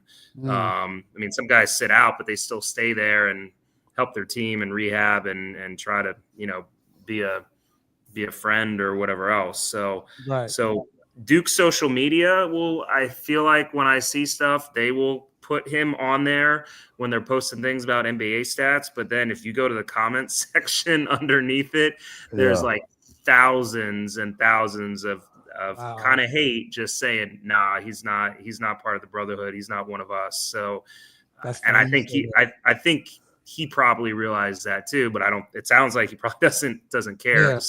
Yeah. So I guess it goes both ways in that case. So that makes sense. So that did happen. I'm like, I ain't know that. So yeah. Wow. Things you find out with Doc. Yeah. All right, but I'll let you guys go. I'm sure you got more important stuff to talk. No, we appreciate it, Doc. But definitely next week, sir, we'll talk more, and hopefully, everybody's happy at this point. So but all right, man, have a great week and weekend. All right, fellas, take care. Yes, sir. Peace. All right, man. Question of the day. We're gonna end it with the question of the day, and that question is, what player's career could have been great if it wasn't for being part of a duo, trio, or committee? Of course, it's probably not going to be baseball, but this is college, professional, whatever, any sport, whatever. What y'all think? When I saw the question, the first name that came to mind was Cam Reddish.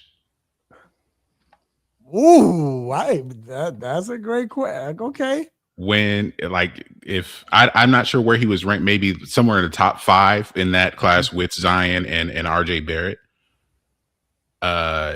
He was the third guy. You kind of forget that he was there. RJ Barrett's the number 1 player. Zion's the most popular player, and then there's Cam. If he had maybe stayed in school another year, because he was still a top 10 pick, but that was really off of potential. I didn't really see the production like I would have hoped would have been there. So that was the very first thing that came to mind, because I think he's forgotten as far as that trio goes. He was a fan favorite too. That was the funny part. He was definitely a fan favorite. Young kids loved him, whatever. But and he was quietly like the most athletic guy in that group. Like everybody talked about his athleticism, like crazy athleticism. It's crazy. Right. What you got, mate? You got anything, Mace? So it's so funny. I was thinking about Cam Reddish too, but just take any of those Carolina teams. They've had so many like 3-man rotations. You know, you look at like a Vince and Sheed and just especially Vince. You know, all these guys. So I think if Vince could have went anywhere, and been right, and he was gonna be him, but during that time, Carolina just recruited so well that, you know, you were just like, man, like, what all these dudes, they top 10 picks, lottery picks, it's just all Vince, without a doubt. And like I say, you could pick almost any Carolina squad. Right. Any Carolina squad, the 3-man rotation that these guys had, crazy. What if we talking college? I mean, I got one in pros, but I'm just saying, I'm gonna throw this in. If we're talking college, then another person you got to add is Jalen Rose. If Jalen Rose was by himself, clearly he would have been still play point guard wherever he went. Right, 6'8" point guard. Hey, Jalen was my favorite player on that team, dog. Like Jalen was so cold, but and then came in the NBA playing small forward, guarding Mike and just putting up numbers and stuff. Yeah. But Jalen. But one for the pros. He didn't become a duo until maybe like, you might know this, Stump Schwab. Middlebrook said Jimmy King. Okay, I can see that. That's a good one. Yeah, I can see that. That's a good one. That's a good one. You might notice, I don't know how many years he played without him. I think it was maybe 3 or 4. But his career would have been great. Anquan Bolden. I think if Fitzgerald didn't come to Arizona and Anquan was there by himself with Kurt, I think Anquan would have been a Hall of Fame. Quan putting up numbers by his himself. Rookie year. His rookie year. Remember, he broke the record with the most catches. Yeah. Then he led the league that year. Yeah. Or came close. But I'd say Anquan. He was the first guy that I'm like, oh yeah, Anquan. Definitely. That's a good one. Yeah, because with Fitzgerald coming in, you probably expected more, but it didn't really turn out that way. Well, Fitzgerald was he was beasting so much. Fitz was so dominant. And they were both going, but it was still like, And by the time the ball was going to Fitz. The ball was going to Fitz. Fitz was just that dude. But here go another one. And he always was part of a backfield that always featured somebody else as well. Like it was a 1-2 punch. I call him Lil Weezy. Warrick Dunn. If Warrick Dunn played by himself with a team and he was the feature running back the whole time, because think about it, in Tampa, all-star. It was all-star. Yeah. When he got to Atlanta, TJ Duckett. TJ Duckett. TJ Duckett. Wow. So right.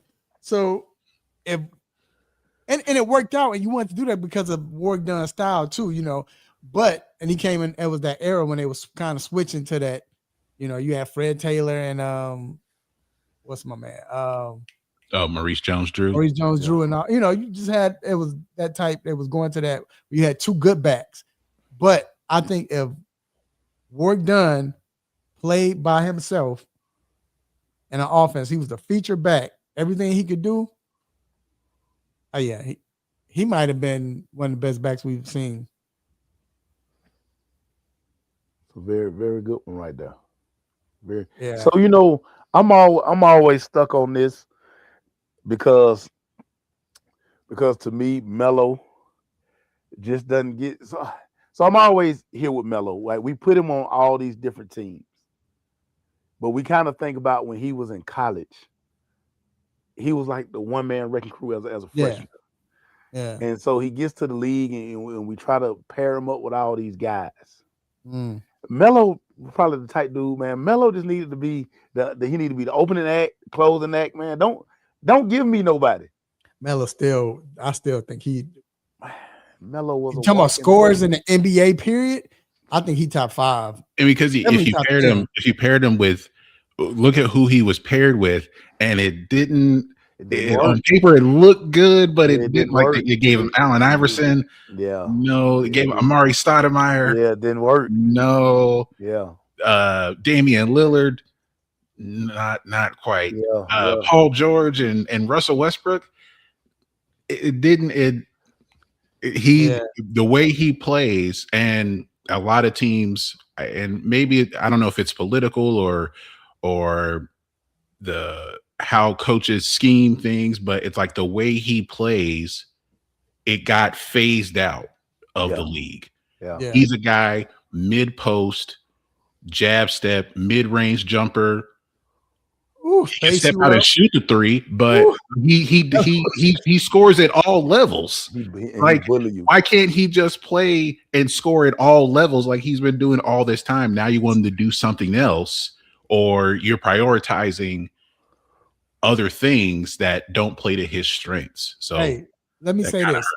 I'm gonna say this, and people are gonna think I'm crazy, but we tell the truth and shame the devil. Kevin Durant is one of the most all-time scorers we've ever seen. The reason why Melo is a better scorer than Kevin Durant is because of this. And I'm not gonna say because Melo did, it's because of Kevin Durant. Because Kevin Durant is basically 7 foot. You can't stop a jumper. You can't stop, it's hard to stop him when he's that tall. But when you're talking about just game, whose game was better than Kevin Durant's game is not better than Melo? Kevin Durant is not posting you up. No. Melo used to play bully ball. I'll never forget that Lakers series when they played the Lakers when they had Chauncey and they went to the conference finals and how he was banging with Kobe and what? But like you said, G, post you up, jab step you, face you up, shoot the mid-range, shoot the 3, drive to the hole, any way you wanted it. And his footwork was impeccable. Any way you wanted it, he could score.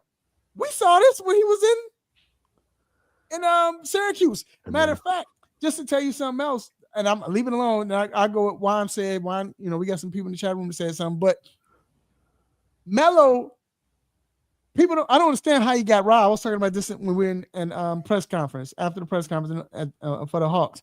Melo got robbed at Rookie of the Year, talking about he split it with LeBron. When Melo was a rookie, he did the same thing he did in Syracuse. He led his team to the playoffs. He was the leading scorer as a rookie. Denver didn't make the playoffs the year before. They went to the playoffs. Like a 20-something game improvement. Right. And he was the leading scorer in Denver. Now, Sean Leonard was balling that year too, but Melo was the leading scorer for Denver his rookie year and got him to the playoffs. Come on, man. They robbed him. I got to ask him, if I ever see them together, I'm asking that question. Melo, do you ever look at, I know y'all boys say, but we're going to tell you the same devil. Do you ever look at LeBron and say, dog, they robbed me, right? I should have been rookie of the year by myself. But anyway, hey, like May say, I ain't going to hold you. Cuz said John Taylor. Do y'all think John Taylor Taylor's my favorite receiver, but I don't know. Funny enough, I still don't know what John Taylor looks like. Anytime I see John Taylor, it's him taking Back of the, a jersey. short pass 90 yards for a touchdown. I still don't know. I don't know what he looks like. I used to love him more than I was more of a John Taylor fan than Jerry Rice. So I feel because like I don't know. That's a good one though. I don't know. Who else? What's that? John Taylor. That's a good one. I'm trying to think who else. Another football one. Right. I think if Jimmy Smith or Keenan McCardell were like the primary receivers on their don't get based team, on like the main guy, yeah, like I think Jimmy Smith would be in the Hall of Fame if he was like the main dude. I'm just so you know I told you I'll be watching the past games or whatever. Right now, I'm in 1997 is like week I think 9, where Jacksonville is playing 97. They playing Pittsburgh right now, but Jimmy Smith was killing them. Jimmy Smith, I agree, G. Jimmy Smith, Hall of Fame. I think he's still to get in the Hall of Fame. You look at his numbers. Jimmy Smith was he had his Hall of Fame worthy numbers. But it's something about like he played for Jacksonville. Like it took, well, Tony Baselli's a different case because he played for like 5 minutes and he got in. Right, but he was the beast. But Jimmy Smith has the numbers. Meanwhile, Jimmy Smith or Fred Taylor can't get in. Yeah. But you're right though. If Jimmy was by himself, oh my God, the featured receiver. Oh my God, Jimmy Smith he had everything you wanted in a receiver. Everything you wanted. He did. That's a good one. I'm gonna go back to college. I can't think of his name. It just escaped me. Right, not McFadden. When they were in Arkansas. Felix Jones. Felix Jones was the feature back in Arkansas. I think that was one of those instances where they like, we got all these running backs and we don't have a quarterback. We're gonna do something. We're gonna run the Wildcat. We're gonna run Wildcat 4 quarters. We just gonna run Wildcat 4 quarters. TJ Billy said choir boy from the Five Heartbeats. Hell no. Choir boy was the Eddie Kendricks of the group, but they never let him sing lead. Man, choir boy started getting beside himself. Yeah, he did. Yeah, he would have messed that up already. Anyway. As soon as he said they call me Rock, like, feel himself. What you got? I know you got one, cuz. Greg, what you got? But I said Felix Jones. Another one in basketball. I feel like and by the time he got his chance, it was kind of too late. But I mean, I think Big Dog. I think if Big Dog didn't have Ray, if he didn't have Cassell, and then remember when Cassell left, then Gary Payton came in. By then, Big Dog was kind of, it was kind of too late. They changed, they were trying to bring up what's the young dude that was over Kobe in high school? Oh, Tim Thomas. Tim Thomas, but he was overrated to me. But anyway, he was nice, but he was overrated. But I think if Big Dog was his team, yeah, I think he would have been averaging like 27 a game. He was averaging like 23, 24 a game, close to that. I think he'd have been averaging like 27 a game if he was by himself. 9 rebounds. I blame George Karl for that. Hold on, and they had another. Well, I wouldn't say he wasn't part of a duo, but I just felt like he didn't get a chance when he got to Seattle. Was Vin Baker was a beast. Vin Baker was a dog. They had Vin Baker. That Milwaukee team was loaded. You had Cassell, Ray, Vin Baker. No. Yeah. Well, no, wait. Was Vin Baker the team that made the conference finals that year? I think that was Cassell and Ray Allen. Vin Baker went on that team. Vin Baker got no, because he was traded for Ray Allen. Yeah. So okay. Yeah, but then Vin Baker came to Milwaukee. Right, that's what I'm saying. So, but yeah, I'm just saying I think I think Big Dog didn't have a lot of, he didn't get a chance to be who he was. Remember, he was the first one to ask for $1 million come out of college. I want $1 million. I mean, Off 100 top. mil off top. TJ said Nick the Quick. I guess I would kind of say Eddie Jones over Nick Van Exel in that regard, because I think like the ascension of Kobe kind of pushed Eddie Jones out. Right. Oh, yeah. It did. Because we saw what he did when he got to Charlotte. Remember, he took them to the playoffs.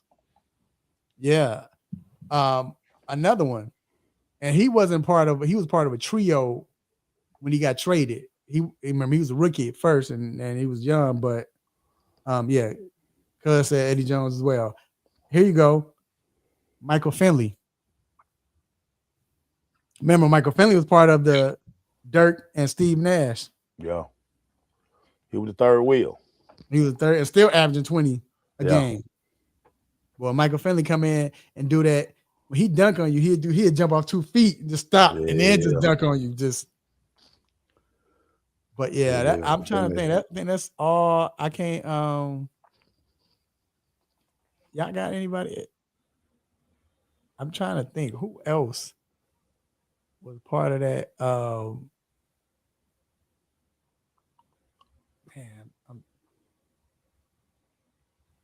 Because now I'm trying to go back to college now and see who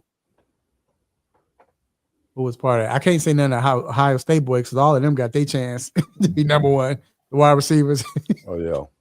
Yeah, every time somebody left, okay, you next. Yeah, you next. It don't matter. They keep a loaded clip up there. I'm trying to think. Oh, I think Reggie Brooks in Notre Dame. He never really got his shine. In the year he was supposed to do it, Bettis, remember it was Bettis. Bettis was there. And he was there, and then Colbert was there. Like but I think Reggie Brooks was that dude in college. Even though I hated Notre Dame. I hated Notre Dame. It's crazy. Hated all of them. Rice. It's crazy. Brown. Derek Brown. Raheem. Crazy you hate Notre Dame. It's crazy. Everybody on that team, I hated Notre Dame. I hated Notre Dame until even after Paulus. Ron Paulus. I hated them. Ron Paulus was awful. Oh, yeah, he was awful. There for like 12 years. So he said Sony Michelle. Yeah, I know. Sony Michelle. Do y'all agree with that? Sony Michelle was because you got to think they had Gurley, Chubb, and Sony Michelle all there at one time. Crazy. One more. I got one more too. He wasn't a duo, but he was still part of that. TJ Houshmandzadeh. TJ, who's your mama? He was what 6'3", something like that, 6'3", 6'4", and could run. He played the slide. He could run down the middle. Like he was had hands. So yeah. But who was your last one? Lindell White. Wow. Like you would think that that year when Reggie Bush won the Heisman, we can say that now because he got it back. Mm-hmm. Lindell White had a great year as well, but yeah, he did. He should have stayed and been the guy. He entered the draft with Reggie Bush. Yeah. But if he had stayed and been the guy, maybe things would be different. But he was just as important to those USC teams as not just as important, but he was important. He was a big part of that thing. Inside the 20, them tough runs, that was all Lindell White. Reggie Bush was your home run hitter, but when they needed them tough yards, Lindell White was in there. Yeah, without doubt. Yeah. What about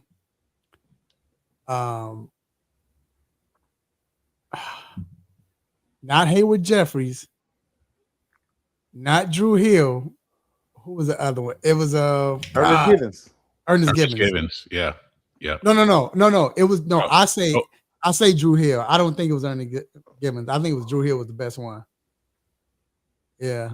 I still never forget when they came out with the album. I'm like, dang, Drew Hill came out. I had to look at it,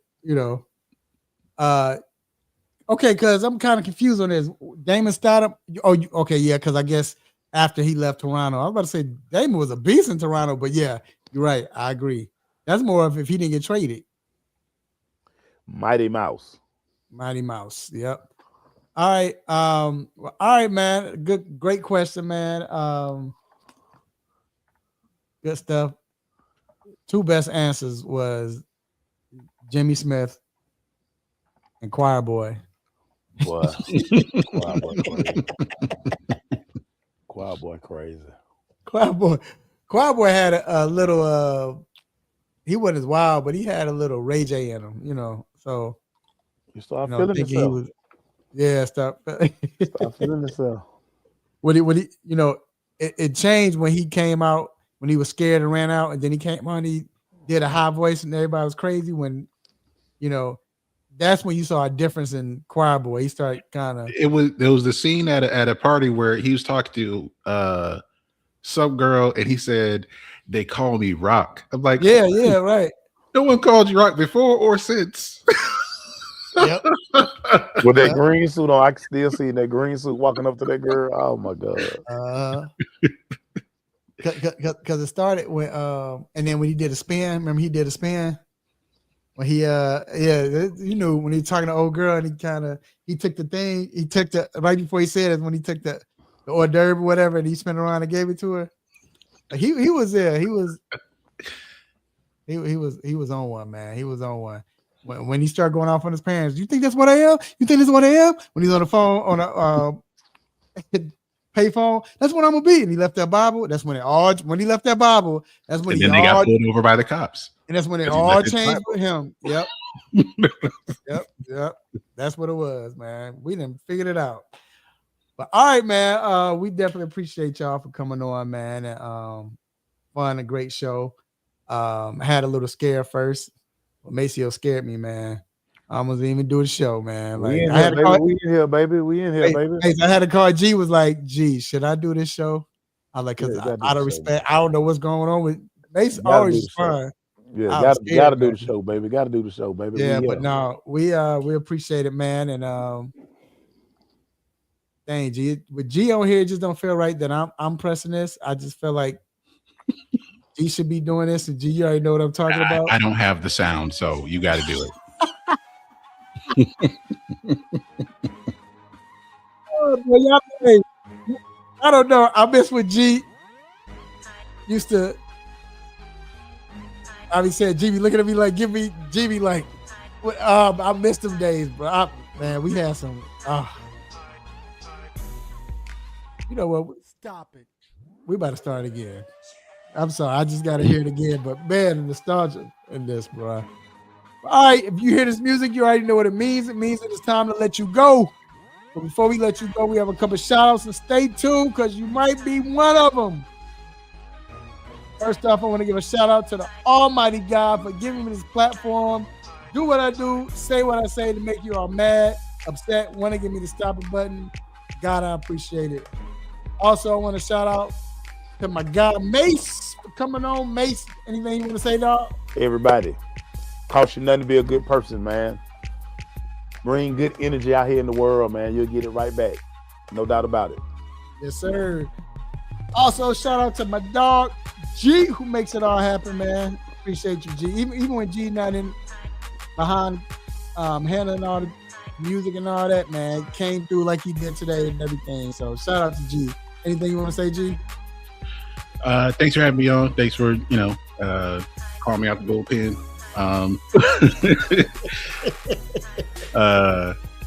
Yeah, good to hang out with y'all.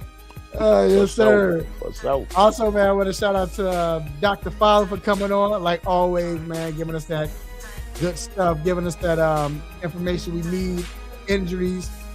Also, I want to shout out to Deshaun Tate for coming on, man. Hey, fill out your brackets. I'm going to fill out mine tonight. Fill mine out. Yeah, I got to wait till whoever wins. I mean, I think we can't really fill it out until then, right? Yeah, I don't think you can pick the first four, or maybe you can. I've never tried. Yeah. Oh, wait. TJ, why I'm giving Mason stop it? I forgot why. I don't know. Is this about your nephew? Is this about that? Probably. No, I don't think it's that. Why? Cuz, hold on. We're gonna do it. First, let me get the shout outs first. First, give a shout out to the everybody who's listened to the show who was here on chat room. I got Cuz Greg, I got Cuz Juan, I got Jairus Middlebrooks, got TJ Bentley, Vincent, the Fantasy Guru. We got Jacob was on here. I think that was it. Whoever else was on here, we appreciate y'all for coming on. Shout out to my lovely children, my nieces, nephews, uncles, cousins, brothers, sisters, play cousins. Hey, let family know that you love them while they can still feel it, love them while they still alive. Also, enjoy sports, and you got everything, man. March Madness, all that. But before we get to all that, Mace. Listen, came down to family, man. Came down to family. And listen, the Rams are some, for lack of a better word, the Rams some suckers, man. Woo. They led nephew on, man. And because he was told after they signed McDuffie, they're gonna take care of him. They go sign another corner, which drop all the money. Now he didn't take no visits, none of these things. So he stuck like Chuck. The good news was the Cowboys were gonna draft him coming out of college. So Jerry, the staff down there, they had a real good rapport with him. They understood, what he was. They brought him in. So I mean, again, it's loyalty, man. I'm rocking with nephew. So I'm back home, man. How about them Cowboys? How about them Cowboys? And Quiet Cap, G, I feel like he left Cowboys, and I understood, but I felt it's still, you don't leave a team and it still don't be that some love. There's still. I left him. I was all the way out. Listen, I agree you was out, but I have no Cowboys gear anymore. I got to start over. But I mean, what I'm saying is, you're gonna give me some. You know how you got that love down, and that you still it's like breaking up with somebody. You break up with somebody, you done with them. But when they come back, it's like, it feel like home. Nah, I can compartmentalize. Like if I'm over you, I'm over you. Right. Okay. But it don't feel good. It don't feel good to be back though. I don't know yet. Okay. I don't know yet because I mean, like I say, I was out. I was all the way out. Gave away all my Cowboy gear. I have nothing, so I have to get back in the fold. Like I say, I won't know until training camp. I won't know till the season starts. Yeah, one they totally screwed him, man. And again, it cost him money because he had visits lined up, but because they told him they were going to take care of him after they signed McDuffie, I mean, he was like, I ain't trying to go nowhere. But, whatever, man. He ain't got to pay that high ass, renting all them taxes out there in California. It's no state tax in Texas. So, then we all know, Gino, this is G's team. Oh, I forgot that is G's team. Then we all know, Jerry gonna take care of him too. Oh yeah, bless you. Jerry gonna take care of him. So that's the thing. They already told him pretty much, just come in, do what you're supposed to do. We can rip up that contract and extend you. I mean, Cowboys are, if you do what you're supposed to do, and the thing I love about it, he playing for his childhood. That's Kobe's favorite team growing up, the Dallas Cowboys. I mean, he has Dallas tattooed on his forearm right there. So I mean, he always had that. Yeah, we need all the DB help we can get. So. Yeah, we do. We damn so do. We damn so do. Look, they're like your Rams guarantee you get somebody.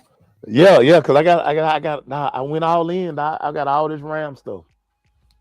So I mean, now nature of the business, man. This is and listen, it is. That's what I told Kobe, man. It's the business, man. People gonna say one thing, they're gonna do something else. But whatever, man. You here? You in Dallas now? Let's go. Shout out to nephew, man. Shout out to Kobe, man. Let's go, man. Let's go. Like I said, when he play, I'm gonna rock with him until they play the Bears. I'm gonna say this live on the air. I hope Kobe. I might cut it up just so you can send it to him. I rock with Kobe, like I do. We always talking during the game, happy for him. But I hate it, nephew, for like an hour and a half, dog. Like even when they was playing against us, it was like, all right, it's Kobe, whatever. But I ain't rooting for him. But when that Joker kept in interception, tried to play the game of his life again, I was hating on it. Yeah, I hated Kobe for a bit. I ain't gonna lie. Let me see. But anyway, let me go. I got in my feelings right. I forgot where I was at. But anyway, it brought back bad memories. All right, man. But anyway, it is what it is. But look, anyway, hey, March Madness, you got NBA heating up. You got NHL. If you're an NHL fan heating up. Baseball is around the corner. We about to go through pro days, all of that with football. Spring days about to come. So hey, eat good, drink responsibly. Until then, next week, same time, same show, same crazy host, same sports nonsense. What I gotta say? When you miss me. Warren crazy, man. Warren crazy, man. Oh man, but all right, man, we out. Peace. What's up, family? I'm Real Mike Rob. Make sure you tuning in to the 3-Point Conversion Radio. They got all of it, and they keep it funky. Let's get it.